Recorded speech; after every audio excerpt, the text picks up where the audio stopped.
ఒక వ్యక్తి మాట తీరు చూస్తే తెలిసిపోతుంది అతను ఎలాంటి వాడో అని. అతనితో డిబేట్ చేస్తే తెలిసిపోతుంది అతనికి ఎంత నాలెడ్జ్ ఉంది అనేది. అతని ఈగో లేదా అహంకారం ఉన్న యాటిట్యూడ్ చూస్తే తెలిసిపోతుంది ఎంత డబ్బున్నవాడో. అతని సంస్కారం చూస్తే తెలిసిపోతుంది అతను ఎలాంటి కుటుంబం నుంచి వచ్చాడనేది. మనకు అవసరం వచ్చినప్పుడు తెలుస్తుంది మన చుట్టూ ఉన్న స్నేహితులు లేదా ఫ్రెండ్ సర్కిల్ ఎలాంటి వారో అనేది. కాలం గడిచే కొద్దీ సంబంధాలు లేదా బంధాలు ఎలాంటివో తెలుస్తాయి. ఒక మనిషి ప్రవర్తన ఆ వ్యక్తి ఉద్దేశం ఏంటో ఇట్టే కనిపెట్టేస్తుంది. నిజానికి ఒక మనిషికి అతని ముఖం కంటే అతని యాటిట్యూడ్ లేదా వైఖరి అనేది ఎక్కువ గుర్తింపు తెచ్చిస్తుంది. ఒక వ్యక్తి మాటలు, అతని అలవాట్లు మరియు కష్టకాలంలో ఉన్నప్పుడు అతను చూపించే ప్రవర్తన అతని అసలు స్వరూపాన్ని బయట పెట్టేస్తుంది. అందుకే అందం పెంచుకోవడం కాదు, ముందు వ్యక్తిత్వాన్ని పెంచుకోండి. ఎందుకంటే కాలంతో పాటు ముఖాలు మారిపోతాయి, కానీ అలవాట్లు ఇంకా మనసులోని ఉద్దేశాలు అంత సులువుగా మారవు.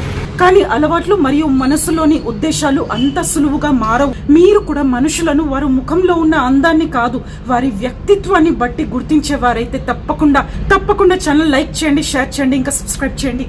బాయ్.